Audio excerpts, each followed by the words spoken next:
नमस्कार दोस्तों, एक बार फिर मैं आप सबका अपने मैथ्स चैनल डीआरएस मैथ्स पे स्वागत करता हूं। जैसा कि यूपीटीईटी का एग्जाम होने वाला है तो उससे रिलेटेड 2011 से 17 तक जितने भी मैथ्स के क्वेश्चन आए हैं मैं उनको चैप्टर वाइज आपके सामने सॉल्व करने चल रहा हूं। ये है यूपी टेट क्लास 1 to 5 के लिए जो क्वेश्चन पेपर आते हैं, उसमें मैथ्स के जो क्वेश्चन आते हैं वो कैसे क्वेश्चन हैं और उन्हें कैसे सॉल्व करना है, और लास्ट ईयर के आए हुए जो क्वेश्चन हैं उनको मैं आपके साथ डिस्कस करने चल रहा हूँ। तो चलिए बिना टाइम लेते हुए स्टार्ट करते हैं पहला लेक्चर। हम रिवर्स ऑर्डर में क्वेश्चन को सॉल्व करेंगे। पहला नंबर सिस्टम, संख्या पद्धति से जितने भी क्वेश्चन नंबर से रिलेटेड आए हैं 2017 से 11 उल्टा सॉल्व करेंगे। ठीक है, पहले 2017 के क्वेश्चन सॉल्व करूंगा, फिर 16, फिर 15, फिर 14, 13, 12, 11, फिर उन्हीं क्वेश्चंस को हम सॉल्व करेंगे। ठीक है, तो स्टार्ट करते हैं एक एक करके। देखिए, ये दोनों ही क्वेश्चन मैंने जो अपना नंबर सिस्टम का वीडियो बनाया आप उसमें देखेंगे। आपसे पूछा सबसे छोटी अभाज्य संख्या, मतलब स्मॉलेस्ट प्राइम नंबर। तो हमने आपको बोला है कि स्मॉलेस्ट प्राइम नंबर 2 होता है। 2 is the smallest prime number. 2 सबसे छोटी अभाज्य संख्या भी है और 2 ही एक ऐसी सम संख्या है जो कि अभाज्य है। इसके अलावा जितनी भी अभाज्य संख्याएं हैं सबकी सब विषम है। तो एकमात्र सम संख्या जो कि अभाज्य है वो 2 है। सबसे छोटी अभाज्य संख्या 2 है। 2 के अलावा जितनी भी अभाज्य संख्याएं हैं सबकी सब विषम है। ठीक है, दूसरा चीज ये आपसे पूछा कि पाई क्या है, पाई 1 क्या है। तो हमने आपको पहले बताया था कि पाई की वैल्यू होती है 22/7। तो हमने बोला जब आपको लिखा मिलेगा तो पाई को पाई बाई 1 लिख सकते हैं। भिन्न के रूप में दोनों ही हैं। कंडीशन क्या होती है परिमेय संख्या होने के लिए? अंश और हर दोनों पूर्णांक होने चाहिए और हर जीरो नहीं होना चाहिए। यहां पर क्या है, अंश और हर के रूप में है, भिन्न के रूप में है, हर जीरो भी नहीं है, पूर्णांक भी है, लेकिन पाई पूर्णांक संख्या नहीं है। इस वजह से जो पाई है, जिसको आपने पाई बाई 1 लिखा, ये अपरिमेय संख्या है। कैसी संख्या है? अपरिमेय संख्या। पाई अपरिमेय है लेकिन 22/7 परिमेय संख्या है। इस बात का याद रखिएगा। आपसे पूछ रहा है कि अगर इन सभी को आपस में गुणा किया जाए तो इकाई का अंक कौन सा होगा, यूनिट प्लेस का। तो हमने आपको बोला था जो भी नंबर गुणा करना है उन सबका आखिरी अंक ले लो।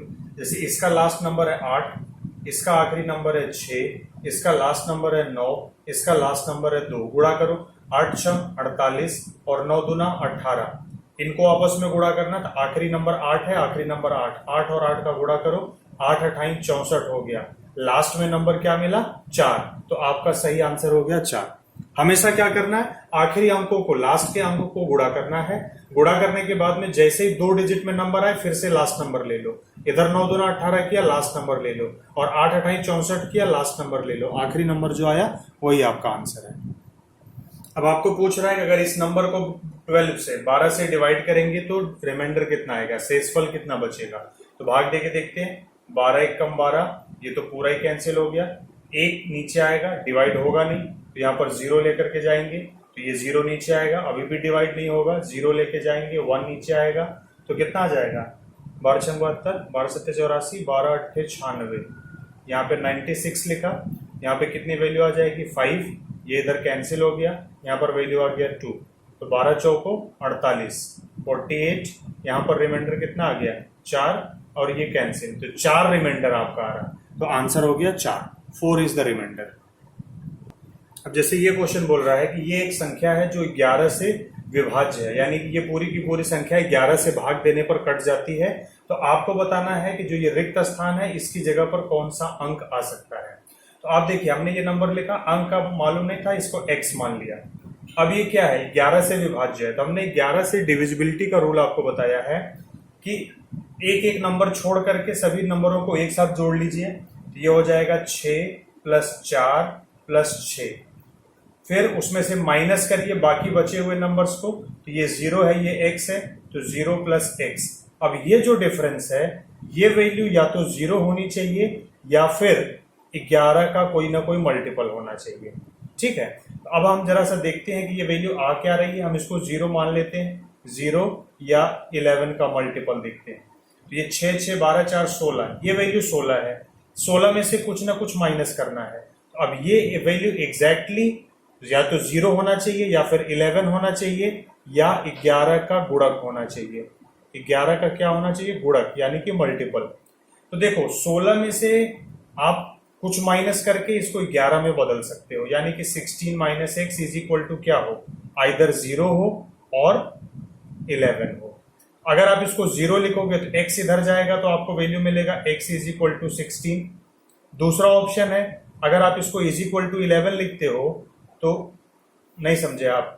देखिए इनका कहने का मतलब ये है कि ये जो 16 माइनस एक्स है ये मान इज इक्वल टू 0 होना चाहिए, या फिर 16 minus x is equal to 11 होना चाहिए, या 11 का कोई मल्टीपल हो।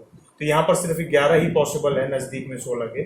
अगर ये 0 हुआ तो यहाँ से x इधर जाएगा और x इज इक्वल टू 16 आपका आंसर होना चाहिए, जो ऑप्शन में नहीं है। और यहाँ पर एक ही अंक का स्थान खाली है, ये 2 डिजिट का नंबर है, तो ये आंसर नहीं हो सकता।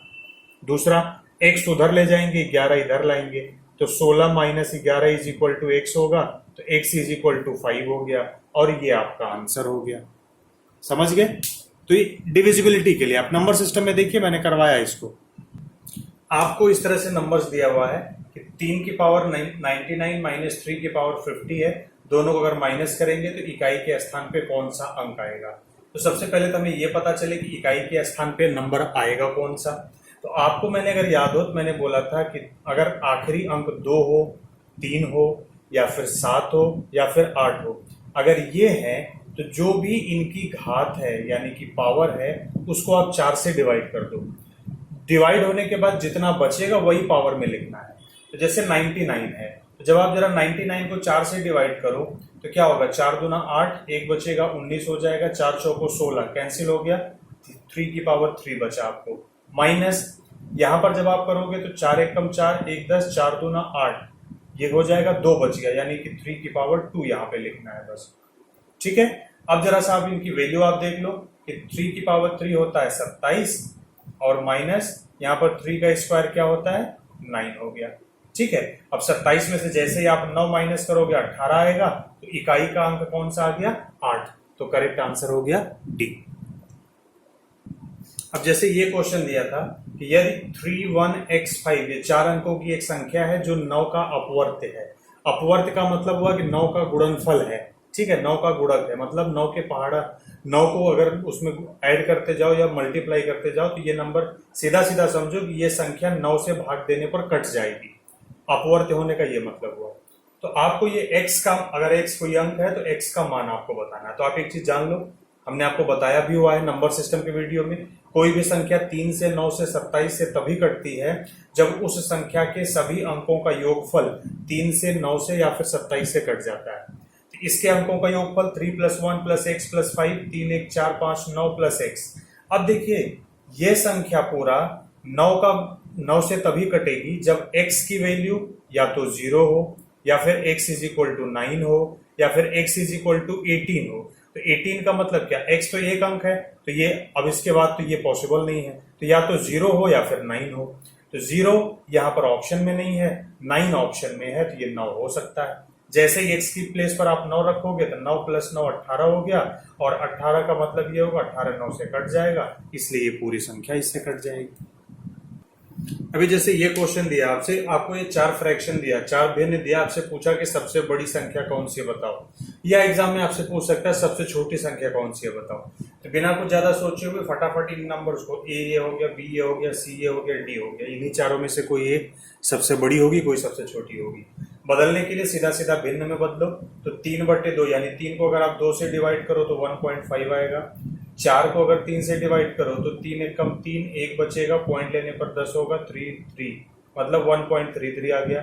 5/6, 5 को 6 से डिवाइड करना है तो ऑब्वियसली कम आएगा, 0.6 48, 2 20, फिर क्या हो जाएगा, 6 3 18, 2 20, 0.8383 आएगा।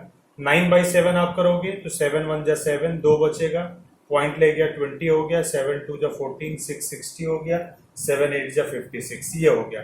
अभी आप देखो सबसे बड़ी संख्या ये है, सबसे छोटी संख्या ये है, तो सबसे बड़ी संख्या 3/2 और सबसे छोटी संख्या 5/6।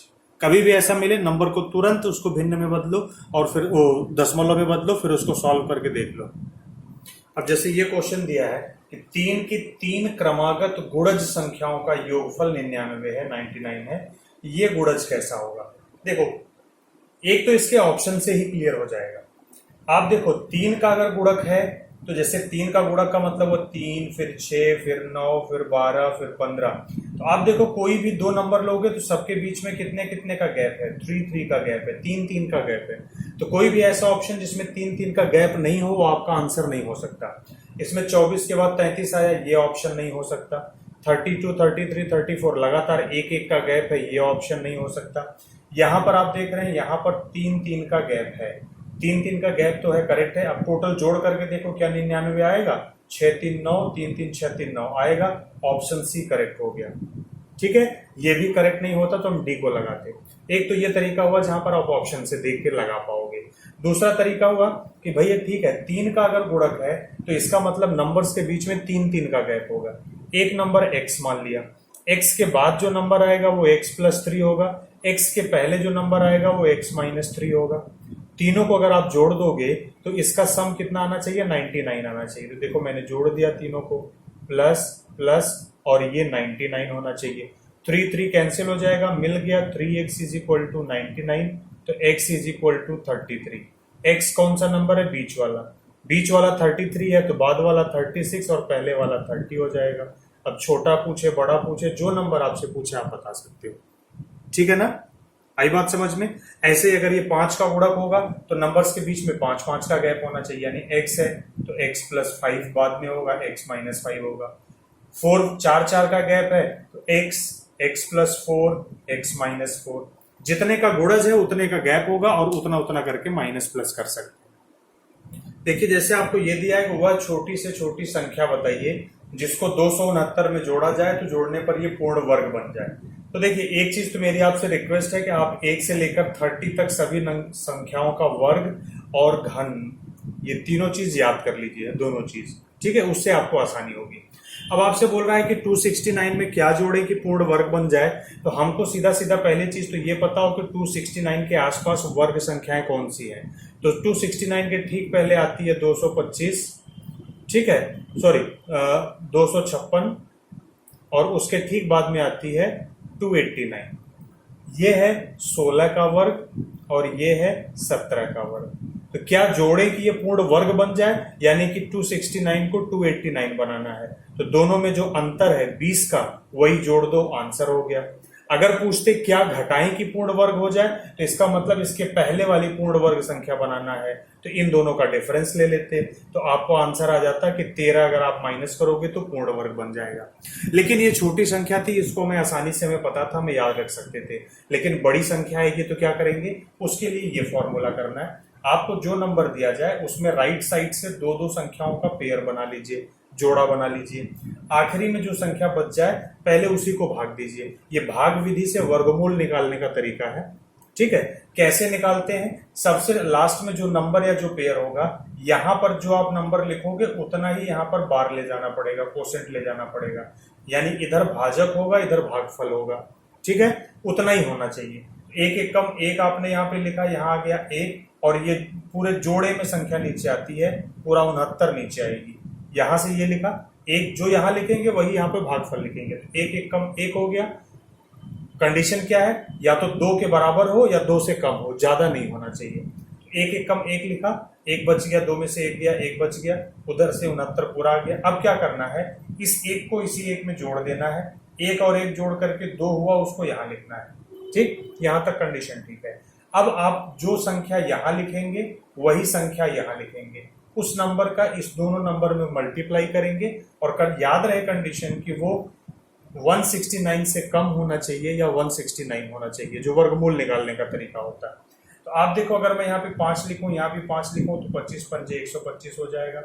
अगर 6 लिखूं, यहाँ पे 6 लिखूं तो 6 4 36 का 6, 3 6 2 18 3 21 216 हो गया, ठीक है।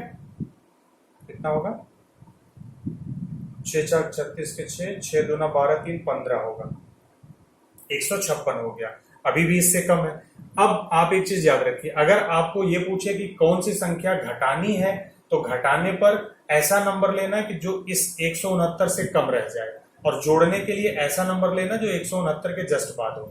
तो देखो 6 रखने पर 156 आ रहा है, और जैसे ही मैं इसको 7 रखूंगा तो हम क्या लिखेंगे, 7 7 49 का 9, और 7 दूनी 14 4 18। 7 रखते ही जस्ट इसके बाद का नंबर आ गया इनका डिफरेंस आया -20, क्योंकि इसको माइनस करते हैं तो ये जो -20 है मतलब 20 कम पड़ रहा है, यही 20 जोड़ देंगे तो ये पूर्ण वर्ग बन जाएगा।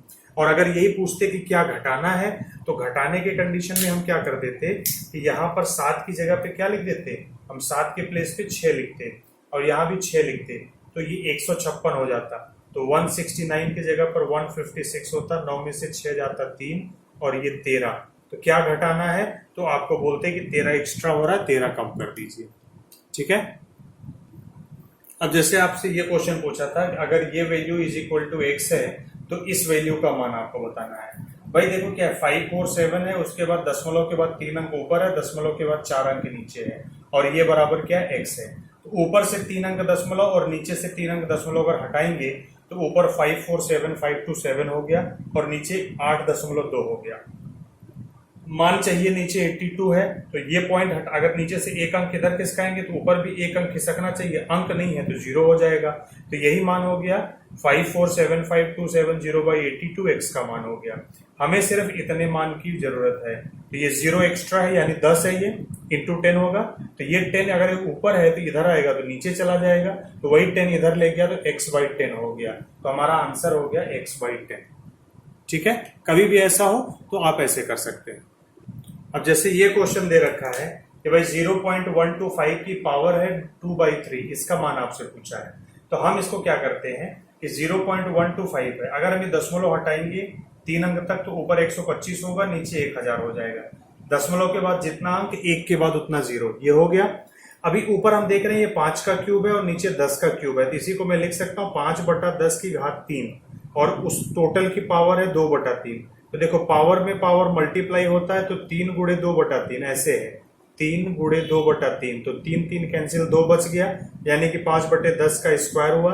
तो 5 का स्क्वायर 25, 10 का स्क्वायर 100, 25/100 यानी 0.25। तो 0.25 हमारा ये आंसर हो गया।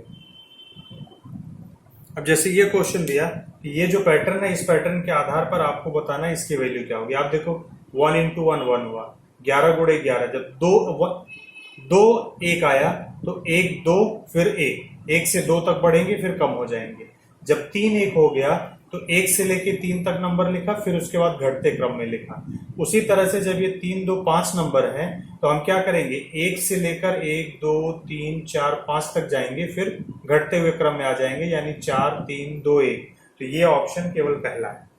ठीक है, जितने 1 है उतना नंबर तक बढ़ना है, फिर उसके बाद कम हो जाना।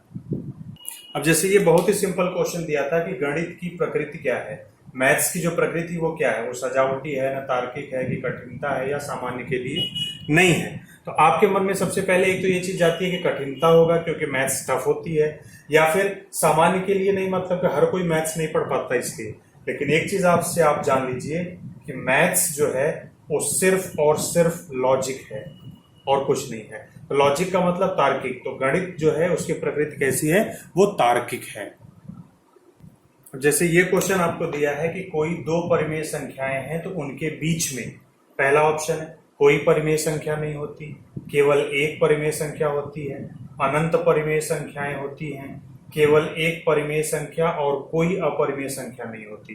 तो इसका सही आंसर है सी। और ये 2 स्टेटमेंट आप याद कर लो, 2 परिमेय संख्याएं हो या 2 अपरिमेय संख्याएं हो, उन दोनों के बीच में अनंत परिमेय संख्या भी होती है और अनंत अपरिमेय संख्या भी होती है। मतलब 2 परिमेय संख्याओं के बीच में अनंत परिमेय संख्या होती है, इन्हीं दोनों के बीच में अनंत अपरिमेय संख्या भी होती है। फिर 2 अपरिमेय संख्याओं के बीच में अनंत अपरिमेय संख्या तो होती ही है, अनंत परिमेय संख्या भी होती है। ठीक है, तो ये दोनों ही चीज याद रखिएगा। अब जैसे ये क्वेश्चन दिया है, ये एक नंबर है जिसका लास्ट में a है, ये संख्या 6 से अगर पूरी तरह से विभाज्य है, कट जाती है, तो a के स्थान पर सबसे बड़ा नंबर इनमें से कौन सा हो सकता है। तो देखो ये सभी हो गए। एक चीज याद रखो, 6 से पूर्णता कट जाती है तो 6 का मतलब हुआ 6 को फैक्टराइज करो, ब्रेक करो, तो 6 टूटता है 2 और 3 में, मतलब ये संख्या 2 से भी विभाज्य होगी और 3 से विभाज्य भी होगी। तो 2 से विभाज्य होने के लिए आखिरी अंक सम संख्या होना चाहिए। सम संख्या का मतलब ऑप्शन में क्या बचा, या तो 6 होगा या फिर 8 होगा, तो 5 और 9 का ऑप्शन कट गया। 3 से विभाज्य होने के लिए कंडीशन क्या है कि अंकों का योगफल 3 का 3 से कट जाना चाहिए। चलो अंकों को जोड़ते हैं। 6 2 8, 8 5 13, 13 3 16, 16 2 18, 18 2 20 7 27, 1 28, 28 5 कितना हुआ? 28 5 33। ये वैल्यू आ गई 33। 5 1 6, 9 6 15, 5 20, 5 25, 25 6 31 2 33। ठीक है। 33 प्लस ए जो है ये 3 का मल्टीपल होना चाहिए। तो देखो 33 तो 3 से कट जा रहा, इसका मतलब ए ऐसा नंबर हो कि जो सम संख्या हो और 3 से भी कट जाए। तो ऐसी सम संख्या और 3 से कटने वाला नंबर केवल 6 है, 8 तो है नहीं। ठीक है, तो इसलिए करेक्ट आंसर क्या हो गया? 6 हो गया। अब जैसे ये क्वेश्चन दिया था कि प्रथम 5 धन ऋण यानी कि फर्स्ट 5 प्राइम नंबर्स को जोड़ना है, अभाज्य संख्याओं को जोड़ देना है, उनका योगफल क्या होगा बताइए। तो पहली 5 धनात्मक कौन सी संख्याएं हैं? 2 3 5 7 और 11। अब इनको जोड़ दीजिए। 2 3 5 5 10, 10 7 17, 1 18, 10 28। तो आंसर हो गया 28। सिंपल सा क्वेश्चन आता है। ये क्वेश्चन पूछ रहा है कि दो सह अभाज्य संख्याओं का महत्तम समापवर्तक क्या होगा। तो हमने सह अभाज्य संख्याओं को हमने बोला था को प्राइम नंबर्स, और हमने को प्राइम नंबर का डेफिनेशन, आप नंबर सिस्टम में प्राइम को प्राइम नंबर का देखिए, तो मैंने वहां पर डेफिनेशन में इसकी परिभाषा ही यही है कि दो ऐसे नंबर जिसका हाईएस्ट कॉमन फैक्टर 1 हो, यानी कि महत्तम समापवर्त जिन दो संख्याओं का 1 होगा वही दो संख्याएं सहअभाज्य संख्याएं होंगी। तो इसका आंसर है कि 1। पहले ही वीडियो में हमने बताया है कि प्लेस वैल्यू क्या होती है। आपको बोल रहा है कि 1715.271 में 7 के स्थानीय मानों का अंतर बताओ। स्थानीय मान क्या? ये दशमलव के बाद दूसरे डिजिट पर है, तो 7 का स्थानीय मान प्लेस वैल्यू होगा 7 इंटू पॉइंट के बाद 0 और इसके प्लेस की जगह पर 1, तो 0.01 से इंटू किया तो 0.07। इस वाले 7 का प्लेस वैल्यू हो जाएगा 7 इंटू डेसिमल के लेफ्ट में है तो इसके बाद जितना भी है उतना 0, तो 1 के बाद 00, तो ये वैल्यू हो गया 700। दोनों का डिफरेंस चाहिए, अंतर चाहिए, तो सीधा सीधा मान है कि जो भी वैल्यू होगी 700 से कम होगी। तो आप देखो 0 होगा नहीं, 700 होगा नहीं, 700 से ज्यादा होगा नहीं, तो डी आंसर हो गया बिना माइनस किए। और अगर आप माइनस भी करके करना चाहो तो 700 को हम लिख सकते हैं 700.00 और इसमें से हमने माइनस किया 0.07, तो इधर 10 में से 7 गया 3, 9 में से 0 गया 9, 9 9 और यहाँ बच जाएगा 6। ये आंसर हो गया आपका। अब जैसे ये क्वेश्चन दिया है, कह रहा है कि अगर ये एक संख्या है जो 3 से विभाज्य है तो x के स्थान पर सबसे बड़ा अंक कौन सा होगा। तो देखो हमने बोला है कोई भी संख्या 3 से कटेगी, 9 से कटेगी, 27 से कटेगी। कब? जब अंकों का योगफल उनसे कट जाए। तो इसके सभी अंकों को हमें जोड़ना है, यानी 5 + 1 + 3 + 2 + 4 + 1 + 6 + x सबको जोड़िए। जब सबको जोड़ेंगे तो ये 22 मिलेगा प्लस x मिलेगा। अब आप देखो 22 तो 3 जोड़े कि वो 3 से कट जाए, तो 22 में देखो अगर 9 जोड़ोगे आप तो आपको क्या मिलेगा? 22 + 9 = 31, नहीं कटेगा। अगर आप 22 में 7 जोड़ोगे तो 28 आएगा, 22 7 29 आएगा, नहीं कटेगा। फिर अगर आप 22 में 6 जोड़ोगे तो आंसर 28 आएगा, नहीं कटेगा। तो 22 में 8 जैसे ही आप जोड़ोगे 30 आ जाएगा और 30 से ये कट जाएगा। तो राइट आंसर क्या हो जाएगा? ए। 8 अगर इसमें जोड़ देंगे तो वो कट जाएगा। सबसे बड़ी संख्या पूछा है तो इनमें से, यहाँ पर उपस्थित सभी संख्याओं में से सबसे बड़ी संख्या कौन सी है? 8। अगर पूछता कि सबसे छोटी संख्या क्या जोड़नी चाहिए कि 3 से कट जाए, तो आप जानते हो कि 22 के पहले आता है 21 जो 3 से कटता है, और 21 के बाद आता है 24 जो 3 से कटता है। आपका नंबर 22 है, 22 से 24 के बीच में गैप है 2, तो सबसे कम जो इसमें जोड़ना पड़ेगा वो 2 जोड़ना पड़ेगा। ठीक है, आई बात समझ में? तो जब भी ऐसा क्वेश्चन है उसको इस तरह से करना है। देखो क्वेश्चन ये है कि कोई भी दो नेचुरल नंबर्स हैं, प्राकृतिक संख्याएं जिनका योगफल 48 है, 48 है। आपसे पूछ रहा है तो उन दोनों संख्याओं का अनुपात इनमें से कौन सा नहीं हो सकता। तो देखिए 5:3 है, दोनों को जोड़ोगे 8 मिलेगा। 5:7 है, जोड़ेंगे 12 मिलेगा। 2:6 है, जोड़ेंगे तो 8 मिलेगा। 2:5 है, जोड़ेंगे तो 7 मिलेगा। एक चीज याद रखिए, दोनों संख्याओं का योगफल 48 है, तो सब वो अनुपात जो 48 को डिवाइड कर देंगे वो पॉसिबल है, जो डिवाइड नहीं कर पाएगा वो पॉसिबल नहीं है। 8 से 48 कट जाता है इसलिए ये हो सकता है, 12 से भी कट जाता है ये भी हो सकता है, 8 से कट सकता हो सकता है, 7 48 को नहीं काट पाएगा इसलिए ये नहीं हो सकता। तो नहीं, कौन सा नहीं हो सकता वही पूछा है, तो आपका आंसर होगा कि 2:5 नहीं हो सकता। कभी भी अगर दो संख्याओं का योगफल है तो उन दोनों संख्याओं का जो अनुपात है वो उस योगफल को डिवाइड करेगा ही करेगा। ठीक है, अगर नहीं कर पा रहा है तो इसका मतलब कि वही दो अनुपात संभव नहीं है। देखो, जब भी ऐसा क्वेश्चन है, जैसे दिया है 4 अंकों की सबसे बड़ी और सबसे छोटी संख्याओं का योगफल बताइए, तो सबसे पहले होता है 4 अंकों की जो सबसे बड़ी संख्या होगी वो चारों 9 होगा, और जो सबसे छोटी संख्या होगी उसमें सभी अंक 0 होंगे, सिर्फ पहला अंक 1 होगा। ठीक है, इस तरह से हम 4 अंक की, 5 अंक की, जितने अंक के लिए बोलेगा, जैसे 5 अंक के लिए बोलता तो हम 5 अंक की सबसे बड़ी संख्या 5 बार 9 लिखते और सबसे छोटी संख्या 1 के बाद 4 बार 0 लिखते। योगफल पूछा है तो दोनों को जोड़ देंगे, जब आप जोड़ेंगे तो ये 999 एज इट इज आएगा, 9 1 10 आ जाएगा, तो आपका आंसर सी हो गया। माइनस करने के लिए बोलते तो हम यहाँ पर माइनस कर देते तो 8999 आंसर आ जाता। 4 अंक के लिए, 5 अंक के लिए, 3 अंक के लिए, 2 अंक के लिए, 1 अंक के लिए, जितने भी अंक के लिए पूछेंगे उसके लिए तरीका यही है। ठीक है, सबसे बड़ी संख्या सबसे छोटी संख्या का योगफल निकालिए, अंतर बोलता है तो अंतर कर दीजिए। सबसे बड़ी संख्या में जितने अंक के लिए बोलेगा उतने 9 होंगे, उतने 9 होंगे, और सबसे छोटी संख्या के लिए पहला अंक 1 होगा और उसके बाद सारे अंक 0 हो जाएंगे। अब जैसे इसका मान आपको निकालना है, आप देखिए ये भी माइनस नेगेटिव है, ये भी नेगेटिव, ये भी नेगेटिव, ये भी नेगेटिव, ये भी नेगेटिव। तो एक चीज याद रखिए, माइनस इंटू माइनस प्लस हो गया, माइनस इंटू माइनस प्लस हो गया, एक माइनस एक्स्ट्रा हो गया, तो आपका आंसर माइनस में आएगा। तो ये भी नहीं होगा, ये भी नहीं होगा। अब या तो ए होगा या फिर सी होगा। चलो गुणा करते हैं।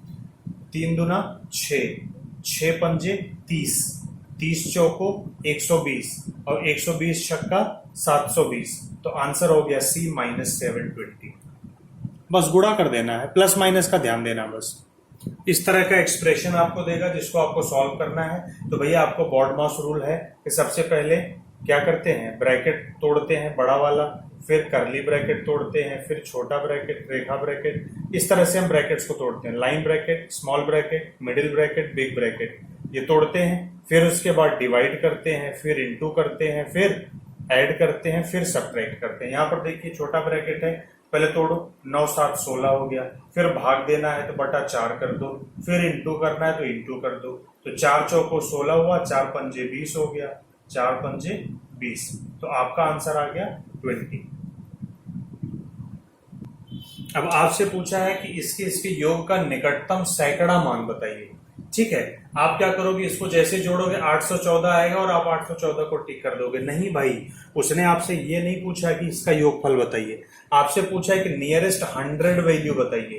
तो 814 के नजदीक में कौन सा हो सकता है, 800, जो इसके सबसे नजदीकी वैल्यू है। तो करेक्ट आंसर होगा बी, 800। एक चीज याद रखिए, अब यही 800 की जगह अगर 851 होता तो इसका नियरेस्ट 100 वैल्यू होता 900। अगर यही 849 तक रहता तो नियरेस्ट 100 वैल्यू होता 800, यानी कि 50 से कम 800, 50 से ऊपर 900। अब 50 हो जाने पर, जैसे अगर ये 850 रहता है एग्जैक्टली, तब यहां पर ये चीज देखने के लिए है। अगर यहां पर 5 है, यहां पर क्या है, 5 है, तो 5 के पहले अगर सम संख्या है तो मान में कोई बढ़ोतरी नहीं होगी, नियरेस्ट वैल्यू हो जाएगा 800। 850 की जगह अगर 750 रहता तो 5 के ठीक पहले विषम संख्या है तो मान 1 बढ़ जाएगा, इसका भी मान हो जाएगा 800। ठीक है, फिलहाल आपके लिए बस इतना ही दिया था, तो इसका नियरेस्ट वैल्यू 800 है। 849 तक 800 रहेगा, 851 से आगे तक 900 हो जाएगा। अब जैसे आपको ये क्वेश्चन दिया है कि 9361 को इन चारों में से कौन सा नंबर बिना कोई शेषफल छोड़े इसको डिवाइड कर देगा, मतलब पूरी तरह से डिवाइड कर देगा, रिमाइंडर 0 आएगा। तो भैया जब भी ऐसा कुछ मिले, जैसे 11 13 17 19 है, तो सबसे छोटी संख्या से स्टार्ट करते हैं। 11 से कोई भी चीज डिवाइड तब होगा जब अल्टरनेट नंबर्स का सम, यानी कि 9 + 6 और 3 + 1, इन दोनों को अलग जोड़ लो, इन दोनों को अलग ऐड कर लो, इनका डिफरेंस या तो 0 या फिर 11 का मल्टीपल हो तो 11 से कट जाएगा। तो 9 6 कितना हुआ, 15 - 4, आंसर आ गया 11। इसका मतलब ये नंबर 11 से कट जाएगा, बाकी से चेक करने की जरूरत नहीं है। ठीक है, तो इस तरह से इन क्वेश्चंस को सॉल्व करना है। आपको यूट्यूब पे डीआरएस मैथ सर्च करना है, प्रोफाइल पिक्चर टच करना है, प्लेलिस्ट का ऑप्शन मिलेगा, वहां पर चैप्टर वाइज वीडियोस मिलेंगे जिन्हें खुद भी देखना है और सबको शेयर भी करना है। ठीक है, थैंक यू सो मच इस वीडियो को देखने के लिए। फिर मिलते हैं अगले वीडियो में बाकी के क्वेश्चंस के साथ में। तब तक के लिए बस वीडियो को देखते रहिए और सारे चैप्टर्स को, सारी चीजों को प्रिपेयर करते रहिए।